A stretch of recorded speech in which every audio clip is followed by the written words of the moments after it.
વીરપસલીની વાર્તા. શ્રાવણ માસના કોઈ પણ રવિવારે આ વ્રત લેવાય અને બીજા રવિવારે તેની પૂર્ણાહુતિ થાય. બહેનો ભાઈના કલ્યાણ માટે આ વ્રત કરે છે. ભાઈ બહેનને યથાશક્તિ ભેટ આપે છે. છોકરીનો સાચો ભાઈ ન હોય તો પડોશી કે સ્નેહી સંબંધીના છોકરાને ધર્મનો ભાઈ ગણી વ્રત કરી શકે છે. એક કણબીને 7 દીકરા અને 1 દીકરી હતી. 7 ભાઈઓ પરણેલા અને બહેન પણ પરણેલી, પરંતુ તેને સાસરિયામાં કંઈ અણબનાવ થયેલો હોવાથી તે કરમનો દોષ કાઢી પિયરમાં રહેતી હતી. 7 ભાઈઓમાંથી નાનો ભાઈ ભલો હતો. તેને માતા પ્રત્યે અપાર પ્રેમ અને મમતા હતી. 6 મોટા ભાઈઓ ચાલાક હતા. તેથી ધંધામાં ફાવટ આવી જતાં ડોશીને જુદા થઈ ગયા. ડોશી નાના છોકરા ભેગી રહે, બહેન પણ સાથે રહે. નાનો ભાઈ માંડ બધાનું પૂરી કરી શકતો. ભલો ભાઈ ગામમાં પરચુરણ ચીજ વસ્તુની નાનકડી હાટડી ચલાવતો હતો, એટલે કમાણી કંઈ ખાસ ન હતી. વળી ગામમાં મોટી હાટડીઓ હતી એટલે ત્યાં નાનકડી ઘરાકી પણ રહેતી, પરંતુ તે કરકસરવાળો એટલે કે ઘરનું ગાડું જેમ તેમ ગબડાવતો હતો. નાના ભાઈનો ટેકો કરવા બહેનને કંઈ કામ કરવાનો વિચાર કર્યો. તે તો પોતાના 6 ભાઈઓ પાસે ગઈ અને કામ આપવા માટે કહ્યું, પણ પૈસાવાળા ભાઈઓએ અભિમાનમાં સરખો જવાબ આપ્યો નહીં. તેથી ભાભીઓએ મોઢું બગાડી નણંદને સંભળાવી દીધું, તમારાથી ઢોર ચરાવવાનું કામ થાય તો કરો. બહેને ઢોર ચરાવવાનું કામ માથે લીધું. સાંજે ઘેર જતી વખતે ભાભીએ જે વધ્યું ઘટ્યું ખાવાનું આપ્યું હતું તે ઘેર લઈ જઈને ખાતી. એક દિવસ બહેનને નદી કાંઠે કેટલીક છોકરીઓને વ્રત કરતી જોઈ અને પૂછ્યું, બહેનો તમે આ શું કરો છો? છોકરીઓ કહે, આજે વીરપસલી છે, અમે વીરપસલીના દોરા લીધા છે, તે ભાઈના જમણા હાથે બાંધીશું અને ભાઈનો એક ખોબો ભરાય એટલું અનાજ રાંધી જમીશું. બહેન બોલી, દોરો બાંધવાથી કંઈ લાભ થયો ખરો? છોકરીઓ કહે, ભાઈ છે તે બહેનને યથાશક્તિ રોકડ રકમ અથવા વસ્ત્ર અલંકારની ભેટ આપે અને બહેન ખુશ થઈને ભાઈને આશીર્વાદ આપે, જેથી ભાઈના 12 મહિના સુખમાં પસાર થાય. બહેન બોલી, ત્યારે હું પણ વીરપસલીનું વ્રત કરું, પણ કેવી રીતે થાય તેની મને ખબર નથી. છોકરી કહે, દોરાની 8 સેર લઈ તેને 8 ગાંઠો વાળવાની અને 8 દિવસ સુધી રોજ સવાર સાંજ દોરાને ધૂપ દેવાનો, પછી જ જમવાનું. આમ 8 દિવસ પૂરા થાય એટલે દોરો પીપળે બાંધી દેવાનો. એક છોકરીને 8 શેરના 8 ગાંઠવાળો દોરો બનાવી બહેનને હાથે આપ્યા અને કહ્યું, બહેન આ 7 દોરા તારા ભાઈના કાંડે બાંધજે અને 8મો દોરો છે તે 8મા દિવસે પીપળે બાંધી દેજે.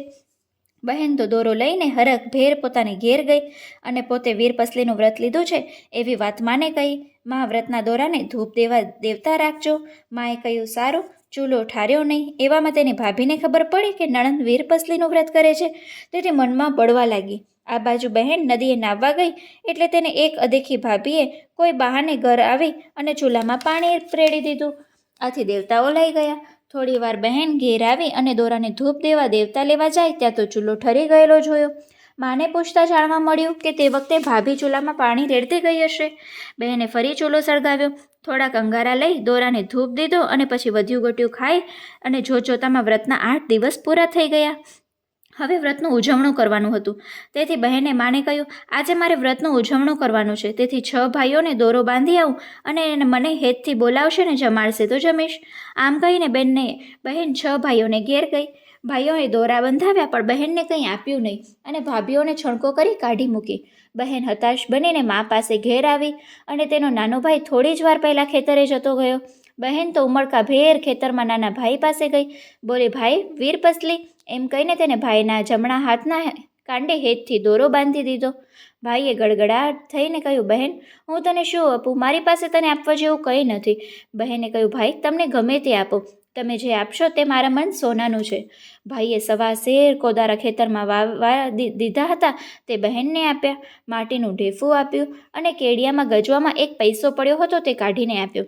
બહેને બધું સાલામાં છેડામાં બાંધતા કહ્યું, ભાઈ મારા મનથી કોદારાને કમોદ છે ને માટીનું ઢેફું એ ગોળ છે અને પૈસા તે રૂપિયા છે ને તારું સાચું હેત હોય તે આગળ લાખ રૂપિયા નકામા છે.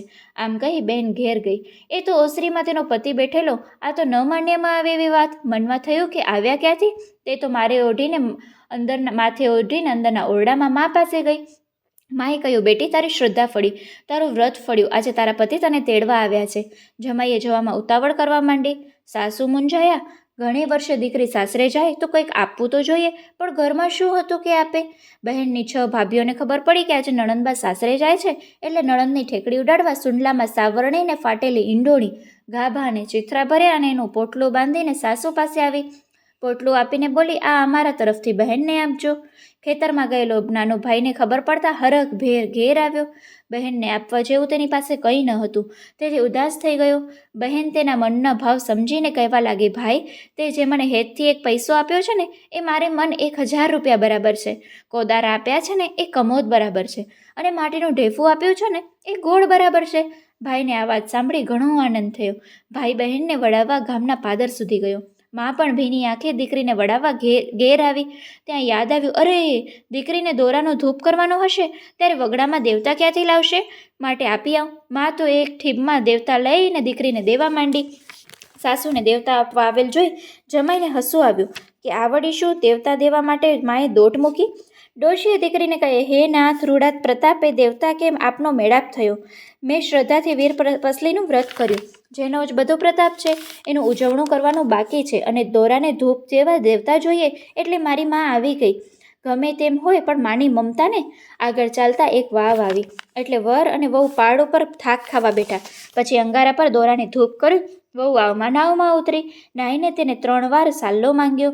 વરે પેલી બચકી ખોલીને અંદર રંગબેરંગી રેશમી ચીર દીઠા અને કહ્યું, આ કયા રંગના ચીર આપું? વહુ કહે, અમારે વળી હીર ચીર કેવા? વરે જુદા જુદા ચીર બતાવ્યા. તેમાંથી ગુલાબી રંગનું ચીર વહુને કાઢીને વહુ તરફ ફેંક્યું ને વહુએ પહેર્યું. તે સમજી ગઈ કે આ બધો વ્રતનો પ્રભાવ છે. વહુએ બહાર નીકળી બીજી બચકી ખોલી. તેમાં ગોળ, ચોખા અને સોના મહોરો હતા. નાના ભાઈએ આપેલો પૈસો સોના મહોર બની ગયો હતો. માટીના ઢેફામાંથી ગોળ બની ગયો હતો અને કોદરાના તે કમોદ થઈ ગયા હતા.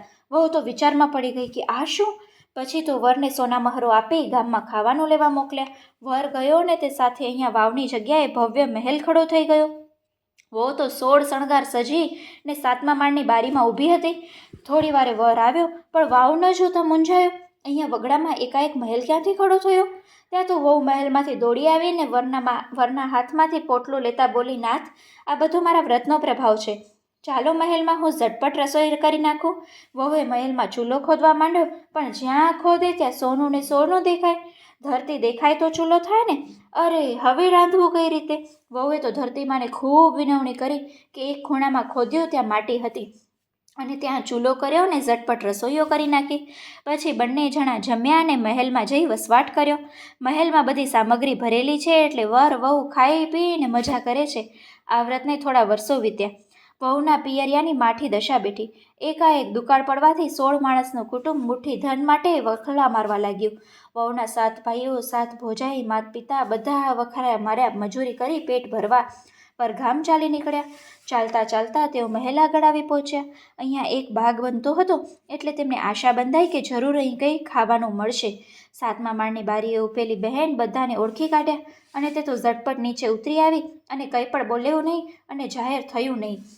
બહેને પોતાના 6 મોટા ભાઈઓને પાવડો અને ત્રિકમ આપી જમીન ખોદવા કામે લગાડી દીધા.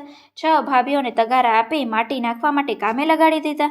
નાના ભાઈ ભાભીને મહેલમાં દેખરેખ રાખવાના બહાને રાખ્યા અને માતા પિતાને મહેલનો એક ખંડ સોંપી દીધો. તેઓ ખાઈ પીને ઈશ્વરનું ભજન કરે. હવે બાગ બનાવવાનું કામ ધમધોકાર ચાલવા માંડ્યું. 6 મોટા ભાઈઓ અને ભાભીઓએ આવી મહેનતનું કામ કરીને કંટાળી ગયા હતા. પણ શું કરે? પેટનો ખાડો પૂરવા માટે મજૂરી કર્યા વગર છૂટકો ન હતો. પણ બધા ભાગ્યને દોષ દઈ કાળી મજૂરી કરી રહ્યા હતા. જ્યારે બહેનના નાના ભાઈ ભાભી મહેલમાં આરામ કરી રહ્યા હતા. થોડા દિવસ પછી બહેને મોટા ભાઈ ભાભીને મહેલમાં જમવા બોલાવ્યા. તેમની સાથે નાના ભાઈ ભાભીને જમવા બેસાડ્યા ને બહેને જાતે પીરસવા માંડ્યું. તેને મોટા ભાઈઓના થાળમાં સોનાના લાડવા પીરસ્યા અને ભાભીઓને થાળમાં ચાંદીના લાડવા પીરસ્યા. તેને વાટકામાં ખારી રાબ પીરસી અને જ્યારે નાના ભાઈ ભાભીના થાળમાં ચૂરમાના લાડુ અને દાળ પીરસી. નાનો ભાઈ ભાભી મોજથી લાડુ ખાવા લાગ્યા અને સબડકા લેવા લાગ્યા. જ્યારે 6 મોટા ભાઈ ભાભીઓ એકબીજાના મોઢા સામે જોવા લાગ્યા. આ તે કેવું જમણ? ત્યાં તો બહેને ખાવા માટે આગ્રહ કર્યો એટલે ભાઈઓ બોલ્યા, બહેન, સોનાના લાડવા તે કંઈ ખવાય અને રાબ તો ખારી અગર જેવી લાગે છે. બહેન બોલી, ભાઈઓ, તમારી પાસે ધન હતું ત્યારે હું તમને ખારી અગર જેવી લાગતી હતી. એ વખતે તમને મારી સાથે વાત કરવાની ફુરસત નહોતી. આ સાંભળી 6 ભાઈઓ ચોંકી ગયા. તેઓ બહેનને ઓળખી ગયા અને એવા શરમાઈ ગયા કે નીચે મુંડી રાખીને બેસી રહ્યા. 6 ભાભીઓ છોભલી પડી ગઈ. બહેને કહ્યું, મોટા ભાઈઓ, નાના ભાઈઓના ઘરમાં ખાવાનું ધાન નહોતું, તોય તેને હેતથી તાંબાનો પૈસો અને માટીનું ઢેફો ને કોદારો આપ્યા. તેના વ્રતના પ્રતાપે એ વ્રતનું ઉજવણું કરીને વીરપસલી વ્રતના પ્રતાપે મને આ બધું સુખ સાંપડ્યું. બધાએ બહેનની માફી માંગી અને પછી તેઓ મહેલમાં ગયા. સાથે રહ્યા, ખાઈ પીને લીલા લહેર કરવા લાગ્યા. વીરપસલી વ્રત જે રીતે બહેનને ફળ્યું તેવી રીતે વ્રત કરનાર, કથા વાંચનાર અને સાંભળનારને ફળજો.